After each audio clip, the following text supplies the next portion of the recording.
Despite backlash, progressive Michigan Senate candidate Abdul El-Sayed appeared with controversial streamer Hasan Piker at a Michigan State rally where he refused to reject his past comments.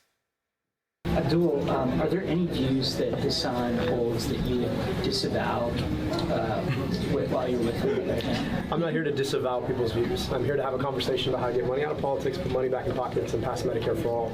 That's the conversation that folks are here to listen to. This whole gotcha game, platform policing, cancel culture, I thought we were over it.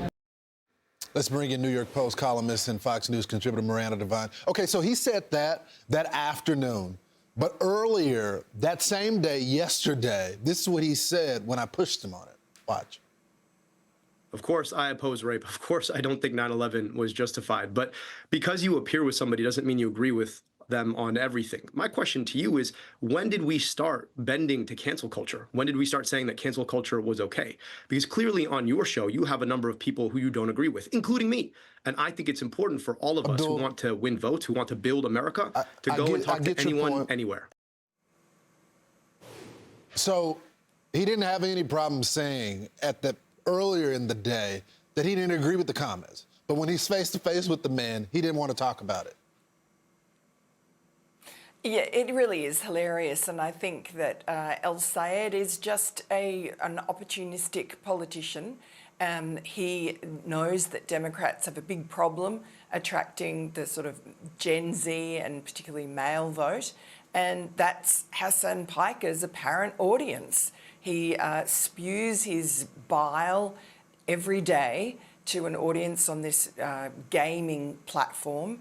A whole bunch of young boys, I guess, in their parents' basement, you know, playing games and listening to his expletives and abuse. It's really cartoonish abuse. He breaks every taboo. You know, he says America deserved 9/11. He condones the October 7 attacks on Israel. You know, you pointed all of that out very well.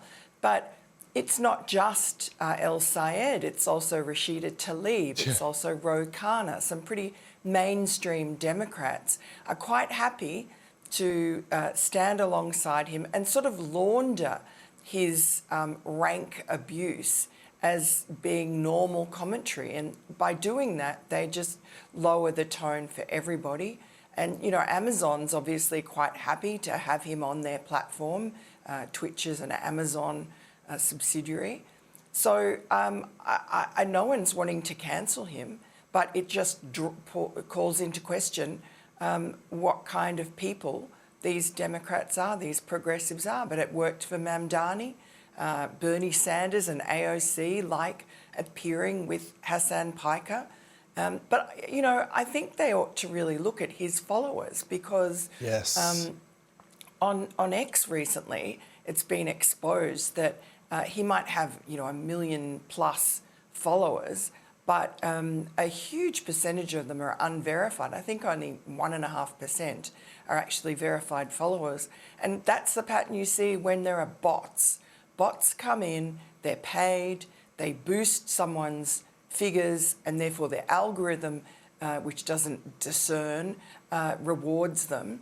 And so he is a fully, you know, constructed, imaginary person, sort of avatar of whoever it is that wants to, whether it's himself or anybody who wants to disrupt and sow chaos and discord in America, would elevate this man and his rancid, toxic views to mainstream. Yeah, and it just makes you wonder the people within the community that are also elevating this as well. I think there's this growing sense within the community, especially when you're talking about Dearborn, this anti-American radical Islamic perspective.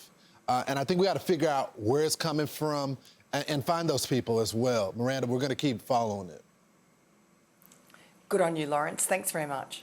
I'm Steve Ducey. I'm Brian Kilmeade. And I'm Ainsley Earhart. And click here to subscribe to the Fox News YouTube page to catch our hottest interviews and most compelling analysis.